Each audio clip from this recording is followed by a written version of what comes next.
안녕하세요, 여러분. 오늘은 중년 이후 남성분들이라면 누구나 관심 가질 수밖에 없는 주제, 바로 전립선 건강에 대해 이야기해 보려고 합니다. 이번 영상은 의학적 근거를 중심으로 전립선 건강에 대해 함께 살펴보는 시간을 가져보려고 합니다. 의학 논문과 공신력 있는 자료들을 바탕으로 최대한 정확하고 객관적인 정보를 전달하려고 노력하겠습니다. 그리고 중요한 건 이 영상이 전문적인 의학 상담을 대체할 수는 없다는 점입니다. 증상이 있으시다면 반드시 비뇨의학과 전문의와 상담하시기 바랍니다. 자, 그럼 본격적으로 시작해 볼까요? 먼저 전립선이 뭔지부터 짚고 넘어가야겠죠. 전립선은 남성에게만 있는 장기로 방광 바로 아래에 위치하고 있습니다. 크기는 호두알 정도로 작지만 이 작은 기관이 남성의 삶의 질에 미치는 영향은 정말 큽니다. 전립선의 주요 기능은 정액의 일부를 생산하는 것입니다. 정자에 영양분을 공급하고 보호하는 역할을 하죠. 젊을 때는 이 전립선이 존재하는지도 모르고 살아갑니다. 문제는 나이가 들면서 시작됩니다. 대한비뇨의학회 통계를 보면 50대 남성의 약 50%, 60대는 60%, 70대는 무려 80% 이상이 전립선 관련 증상을 경험한다고 합니다. 이건 정말 대부분의 남성이 겪게 되는 문제라는 뜻이에요. 전립선 질환은 크게 세 가지로 나뉩니다. 첫째, 전립선 비대증. 양성 질환으로 전립선이 커지면서 요도를 압박하는 겁니다. 가장 흔한 문제죠. 둘째, 전립선염. 세균 감염이나 비세균성 원인으로 전립선에 염증이 생기는 겁니다. 젊은 남성에게도 나타날 수 있어요. 셋째, 전립선암. 한국 남성 암 발생률 5위입니다. 다행히 조기에 발견하면 치료 성적이 좋은 편입니다. 오늘 우리가 주로 다룰 내용은 전립선 비대증과 그 예방법입니다. 전립선 비대증의 증상은 이렇습니다. 소변 줄기가 약해집니다. 소변을 봐도 시원하지 않은 잔뇨감이 느껴지죠. 소변을 시작하는 데 시간이 걸립니다. 하루에 8번 이상 화장실을 가게 되고요. 가장 힘든 건 야간뇨입니다. 밤에 자다가 2번, 3번, 심지어 4번 이상 일어나서 화장실을 가야 하는 거죠. 이게 왜 문제냐? 단순히 불편한 수준이 아닙니다. 수면이 계속 방해받으면 낮에 피곤하고 집중력이 떨어지고 우울해지고 전반적인 건강이 악화됩니다. 수면 부족은 고혈압, 당뇨병, 심혈관 질환의 위험을 높인다는 연구 결과가 수없이 많습니다. 많은 분들이 나이 들면 다 그런 거지 뭐라고 체념하시는데 이건 정말 위험한 생각입니다. 최신 의학 연구들은 뭘 말하고 있느냐? 전립선 건강은 생활 습관으로 상당 부분 관리할 수 있다는 겁니다. 첫 번째 습관, 바로 물 마시는 방법입니다. 핵심은 언제 마시느냐입니다. 많은 분들이 오해하시는 게 전립선 문제가 있으면 물을 적게 마셔야 한다고 생각하세요. 완전히 잘못된 생각입니다. 물은 충분히 마셔야 합니다. 다만 타이밍이 중요한 거죠. 미국 비뇨기과 협회의 연구를 보면 하루 수분 섭취량이 부족한 남성들이 오히려 전립선 증상이 더 심하다는 결과가 나왔습니다. 왜 그럴까요? 탈수 상태가 되면 소변이 농축됩니다. 농축된 소변은 방광벽을 자극하고 이게 더 자주 화장실을 가고 싶게 만듭니다. 역설적이죠? 물을 덜 마셔서 오히려 더 자주 화장실을 가게 되는 겁니다. 또한 농축된 소변은 요로 감염의 위험도 높입니다. 요로 감염은 전립선염으로 이어질 수 있고요. 그럼 어떻게 마셔야 할까요? 오전부터 오후 4시까지 하루 필요한 물의 대부분을 마시는 겁니다. 성인 남성 기준으로 대략 1.5리터에서 2리터 정도요. 구체적으로 말씀드리면 아침에 일어나자마자 물 1컵 200ml, 오전 중에 2에서 3컵, 점심 식사 시간과 오후 2시에서 3시 사이에 2에서 3컵, 총 6에서 8컵을 오후 4시 전까지 마시는 겁니다. 그리고 오후 4시 이후부터는 수분 섭취를 최소화합니다. 저녁 식사 때 국물 요리도 가급적 피하시고요. 자기 2시에서 3시간 전부터는 물도 거의 안 드시는 게 좋습니다.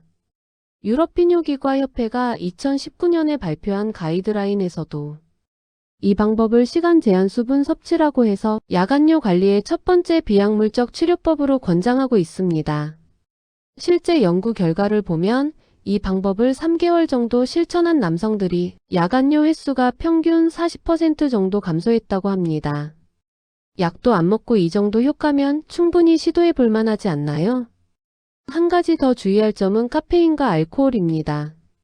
커피, 녹차, 홍차 같은 카페인 음료는 이뇨 작용이 있어서 오히려 탈수를 촉진합니다. 드시더라도 오전 중에만 드시고 오후에는 피하시는 게 좋습니다. 알코올은 더 강력한 이뇨제입니다. 저녁에 술을 드시면 밤에 화장실 가는 횟수가 확 늘어나는 거 경험해 보셨을 겁니다. 두 번째 습관은 식후 15분 걷기입니다. 이게 왜 전립선 건강에 중요할까요? 먼저 운동과 전립선 건강의 관계를 살펴보겠습니다. 하버드 공중보건대학원에서 진행한 대규모 연구가 있습니다. 약 3만 명의 남성을 14년간 추적 관찰했는데요. 일주일에 3시간 이상 걷기 운동을 한 남성들이 전립선 비대 증상이 25% 적게 나타났다는 결과가 나왔습니다. 왜 걷기가 좋을까요? 여러 메커니즘이 있습니다. 첫째, 골반 혈류 개선입니다. 오래 앉아있으면 골반 부위의 혈액순환이 나빠집니다. 특히 요즘 사무직 남성분들 하루 종일 의자에 앉아 계시잖아요. 이게 전립선에 좋지 않습니다.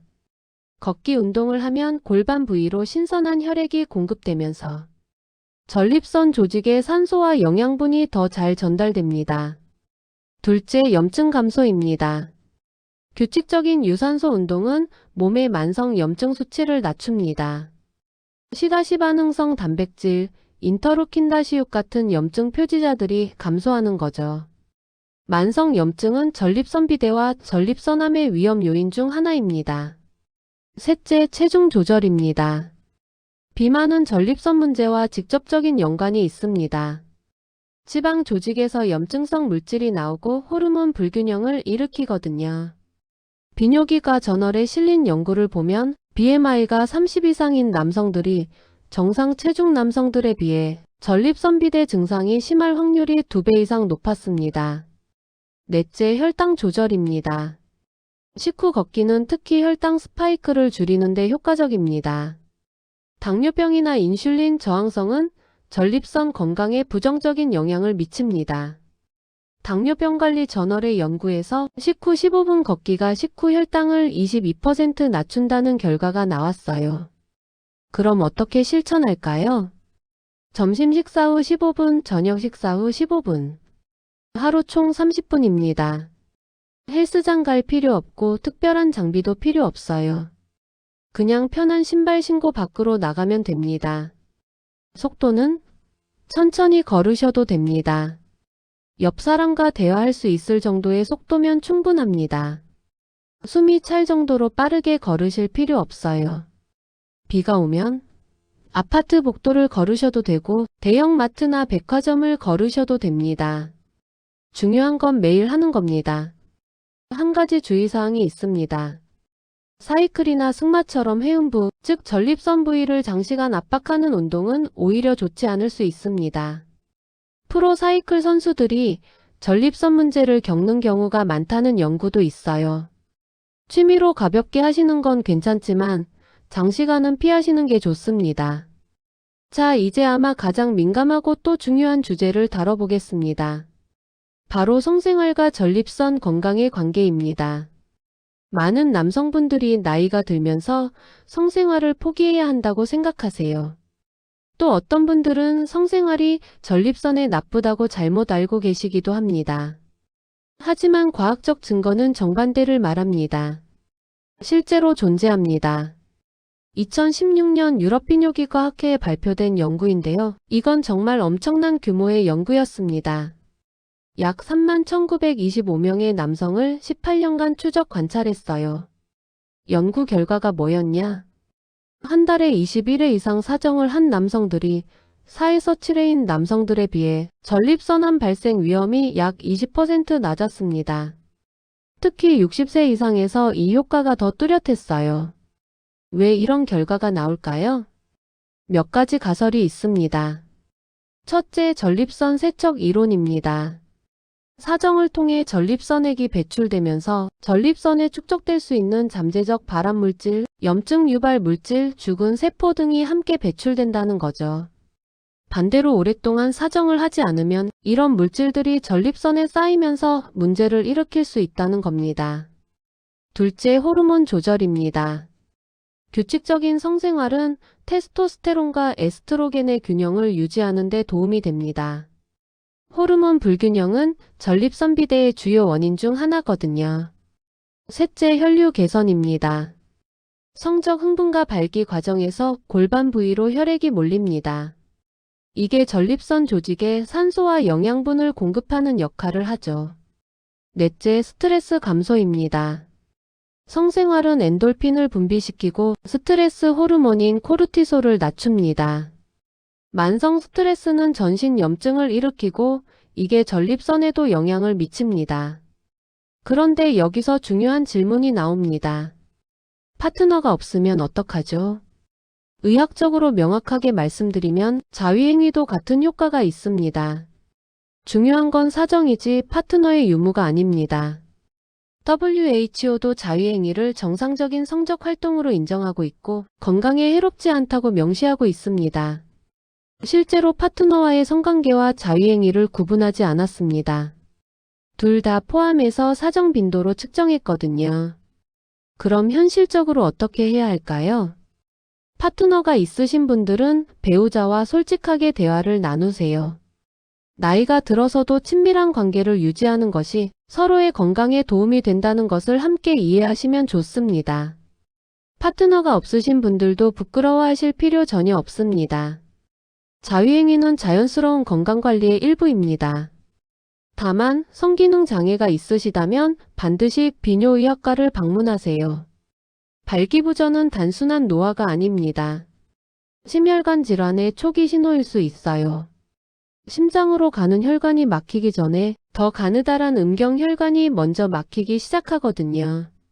실제로 발기부전이 있는 남성들이 3에서 5년 내에 심근경색이나 뇌졸중 위험이 높다는 연구가 많습니다. 요즘은 PDU 억제 제비아그라, 시알리스 등 같은 효과적인 약물도 있고 호르몬 치료, 진공 발기장치 필요하면 수술적 치료까지 다양한 옵션이 있습니다. 대부분 해결할 수 있어요. 중요한 건 나이가 들었다고 성생활을 포기하지 마시라는 겁니다. 이건 삶의 질뿐만 아니라 실제 건강에도 중요한 요소입니다. 네 번째 습관은 식이요법입니다. 음식이 약이다라는 말, 전립선 건강에 정말 딱 맞는 말입니다. 먼저 리코펜에 대해 이야기해 볼게요. 리코펜은 토마토, 수박, 구아바, 파파야 같은 붉은색 과일과 채소에 들어있는 강력한 항산화 물질입니다.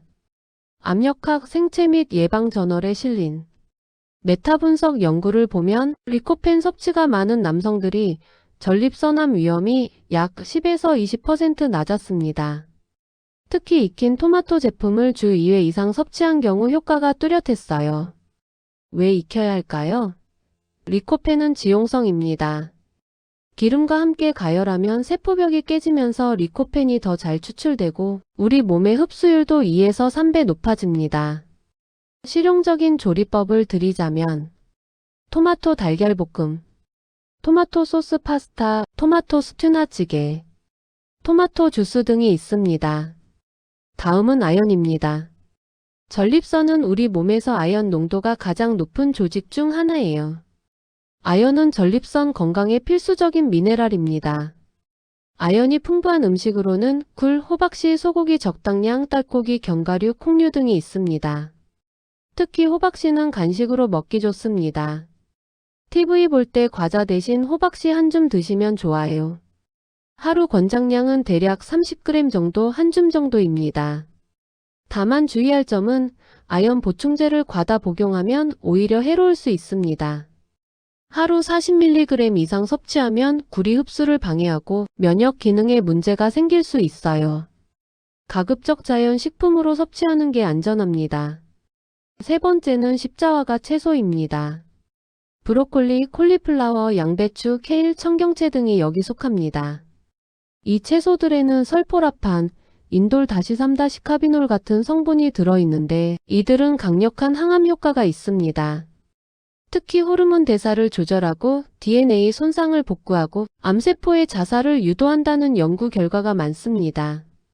미국 국립암연구소의 연구에서 일주일에 3회 이상 십자화과 채소를 섭취한 남성들이 전립선암 위험이 41% 낮았다는 보고가 있습니다. 조리법 팁을 드리자면 십자화과 채소는 너무 오래 끓이면 좋은 성분이 파괴됩니다. 살짝 데치거나 볶는 정도가 좋습니다. 네 번째는 오메가3 지방산입니다. 등푸른 생선, 고등어, 삼치, 연어, 정어리에 풍부한데요. 강력한 항염증 효과가 있습니다. 미임상 영양학회 저널의 연구를 보면 생선을 주 2에서 3회 섭취한 남성들이 전립선암으로 인한 사망률이 63% 낮았습니다. 특히 진행성 전립선암 예방에 효과적이었어요. 다섯 번째는 콩류입니다. 두부, 된장, 청국장 같은 우리 전통 음식에 많죠. 콩에는 이소플라본이라는 식물성 에스트로겐이 들어있는데 이게 호르몬 균형을 조절하는 데 도움이 됩니다. 흥미로운 건 아시아 남성들이 서양 남성들에 비해 전립선암 발생률이 낮은데 이게 콩 섭취량과 관련이 있다는 연구가 많습니다. 여섯 번째는 녹차입니다. 녹차에는 이지시라는 강력한 항산화 물질이 있습니다. 미국 암연구협회 저널의 연구에서 녹차 추출물이 전립선암 세포의 성장을 억제한다는 결과가 나왔어요. 하루 2에서 3잔 정도가 적당하고 다만 카페인이 있으니 오전 중에 드시는 게 좋습니다. 이제 피해야 할 음식들을 말씀드릴게요. 첫째, 붉은 고기와 가공육입니다. 소고기, 돼지고기를 많이 먹으면 전립선암 위험이 높아진다는 연구가 많습니다. 특히 소시지, 햄, 베이컨 같은 가공육은 더 위험합니다. WHO도 가공육을 1급 발암물질로 분류했어요. 완전히 끊을 필요는 없지만 일주일에 1에서 2회 정도로 제한하시는 게 좋습니다. 둘째, 고지방 유제품입니다. 전지방 우유, 치즈, 아이스크림 등을 과다 섭취하면 전립선암 위험이 높아진다는 연구가 있습니다. 저지방 제품을 선택하시는 게 좋아요. 셋째, 설탕과 정제 탄수화물입니다. 혈당 스파이크를 일으키고 인슐린 저항성을 높이고 염증을 악화시킵니다. 흰빵, 흰쌀밥, 과자, 탄산음료는 줄이시고 통곡물로 대체하세요. 넷째, 알코올입니다. 적당량의 음주는 큰 문제가 없지만 과음은 전립선을 자극하고 염증을 일으킵니다. 특히 전립선비대 증상이 있으신 분들은 술을 마시면 증상이 확 악화되는 걸 느끼실 거예요. 가급적 줄이시는 게 좋습니다. 제가 추천하는 전립선 건강식단을 정리하면 아침에는 통곡물 빵, 토마토 달걀볶음, 저지방 우유, 점심에는 현미밥, 생선구이, 브로콜리 나물, 된장찌개, 저녁으로는 잡곡밥 소량, 두부 요리, 각종 채소, 토마토 샐러드, 간식에는 호박씨, 견과류 한 줌 과일입니다. 마지막 다섯 번째 습관은 수면입니다. 많은 분들이 수면을 단순히 휴식으로만 생각하시는데 수면은 그 이상입니다. 잠자는 동안 우리 몸에서는 엄청난 일들이 일어납니다. 손상된 조직이 복구되고 면역 세포가 활성화되고 호르몬이 분비되고 노폐물이 제거됩니다. 수면학회 저널에 실린 연구를 보면 수면 장애가 있는 남성들이 정상 수면을 취하는 남성들에 비해 진행성 전립선암 발생 위험이 2배 높았습니다. 왜 수면이 전립선 건강에 중요할까요? 첫째, 멜라토닌 분비입니다. 멜라토닌은 밤에 분비되는 호르몬인데 단순히 수면을 유도하는 것뿐만 아니라 강력한 항산화 효과가 있습니다. 암세포의 성장을 억제한다는 연구도 많아요. 그런데 불을 켜고 자거나 수면이 방해받으면 멜라토닌 분비가 줄어듭니다. 둘째, 성장 호르몬 분비입니다. 성장 호르몬은 어른에게도 중요합니다. 조직 복구, 근육 유지, 면역 기능에 필수적이거든요. 깊은 수면 단계에서 주로 분비되는데 수면의 질이 나쁘면 분비가 감소합니다. 셋째, 테스토스테론 수치입니다. 남성 호르몬인 테스토스테론은 주로 수면 중에 생성됩니다. 미국 의사협회 저널의 연구에서 일주일간 수면을 5시간으로 제한한 젊은 남성들의 테스토스테론 수치가 10에서 15% 감소했다고 합니다. 넷째, 염증 조절입니다. 수면 부족은 CRP, IL-6 같은 염증 표지자를 증가시킵니다. 만성 염증은 전립선 비대와 전립선암의 위험 요인이죠. 그럼 어떻게 해야 좋은 수면을 취할 수 있을까요? 첫째, 규칙적인 수면 패턴입니다. 매일 같은 시간에 자고 같은 시간에 일어나세요. 주말에도요. 우리 몸의 생체 시계는 규칙성을 좋아합니다. 둘째, 수면 환경을 최적화하세요. 침실은 어둡고 조용하고 시원해야 합니다. 적정 온도는 18에서 20도 정도입니다. 커튼으로 빛을 차단하고 필요하면 귀마개나 안대를 사용하세요. 셋째, 저녁 루틴을 만드세요. 자기 한두 시간 전부터 스마트폰, 컴퓨터, TV를 끄세요. 블루라이트가 멜라토닌 분비를 억제하거든요. 대신 가벼운 스트레칭이나 책 읽기, 따뜻한 샤워가 좋습니다. 넷째, 낮잠을 제한하세요. 낮잠을 자더라도 30분 이내, 오후 3시 이전에만 자세요. 다섯째, 카페인과 알코올을 피하세요. 카페인은 오전 중에만, 알코올은 자기 3시에서 4시간 전까지만 드세요. 여섯째, 규칙적으로 운동하세요. 앞서 말씀드린 걷기 운동이 수면의 질도 높입니다. 다만 저녁 늦게 격렬한 운동은 피하세요. 목표는 하루 7에서 9시간 수면입니다. 개인차가 있지만 대부분의 성인에게 적정한 수면 시간입니다. 여기서 중요한 게 하나 더 있습니다. 수면 무호흡증입니다. 코를 심하게 골고 자다가 숨이 멎는 듯한 증상이 있고 낮에 졸음이 심하다면 수면 무호흡증을 의심해야 합니다. 흥미로운 연구가 있는데요. 수면 무호흡증이 있는 남성들이 야간뇨가 더 심하다는 겁니다. 야간뇨 때문에 깬다고 생각했는데 실제로는 수면 무호흡으로 잠에서 깨고 깬 김에 화장실을 가는 경우도 많다는 거죠. 수면 무호흡증은 단순히 수면 문제가 아닙니다. 고혈압, 심근경색, 뇌졸중의 위험을 크게 높입니다. 의심되면 수면다원 검사를 받아보시는 게 좋습니다. 양압기 치료로 많이 좋아집니다. 첫째, 정기검진의 절대적 중요성입니다.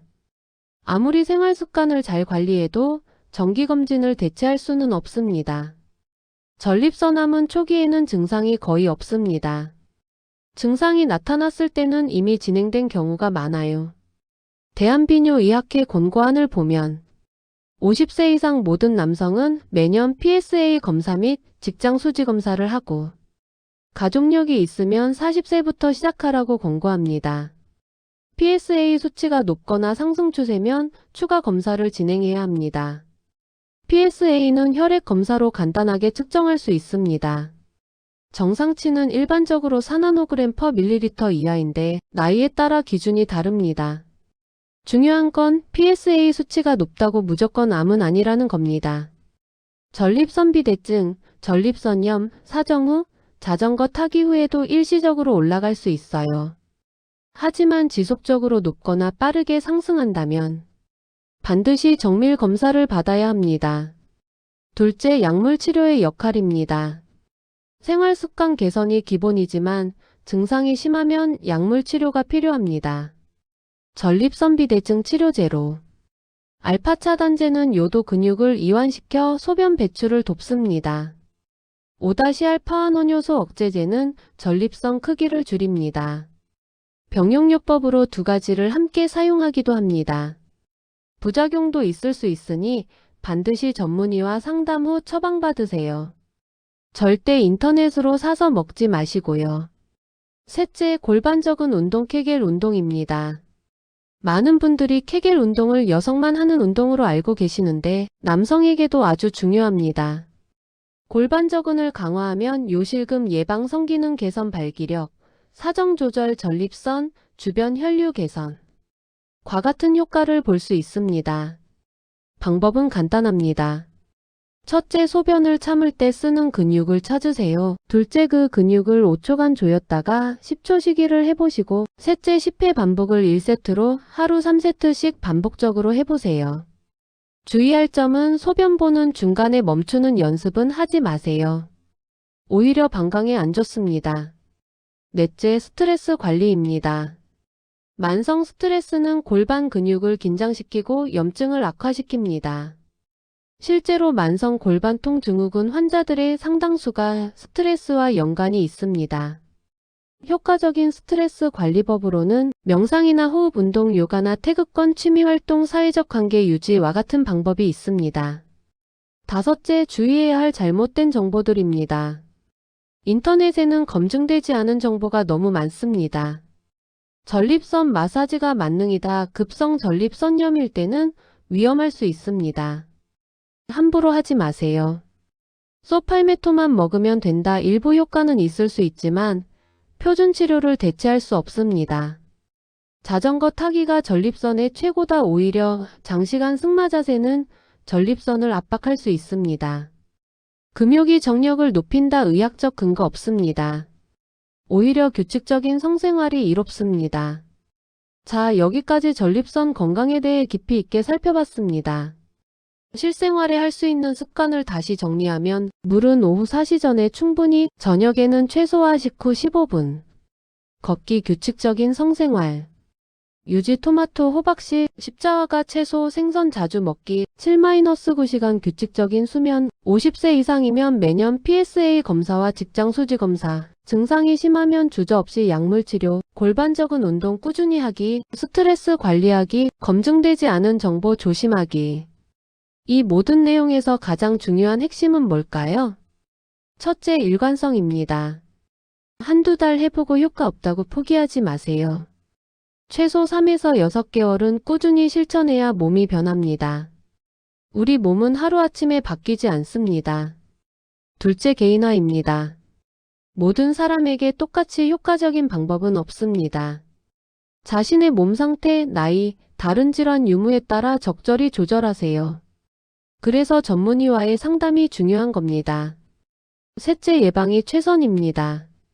문제가 생기고 나서 치료하는 것보다 미리 예방하는 게 훨씬 쉽고 효과적입니다. 전립선 건강은 단순히 비뇨기적 문제가 아닙니다. 삶의 질, 수면의 질, 성생활, 정신건강, 전반적인 건강 상태와 모두 연결되어 있습니다. 나이가 든다고 포기하지 마세요. 70대, 80대에도 건강하고 활력 있게 사시는 분들 많습니다. 그분들의 공통점은 뭘까요? 예방적으로 적극적으로 건강을 관리하신다는 겁니다. 오늘부터 시작하세요. 완벽하게 다 할 필요 없습니다. 한 가지씩 천천히 추가해 나가세요. 이번 주는 물 마시는 습관부터. 다음 주는 걷기를 추가. 그 다음 주는 식단을 조금씩 바꾸기. 이렇게요. 마지막으로 당부드립니다. 이 영상은 교육과 정보 제공 목적입니다. 개인의 건강 상태는 모두 다릅니다. 실제 증상이 있거나 걱정되는 부분이 있으시다면 반드시 비뇨의학과 전문의와 상담하세요. 부끄러워하지 마세요. 전립선 문제는 대부분의 중년 남성이 겪는 자연스러운 일입니다.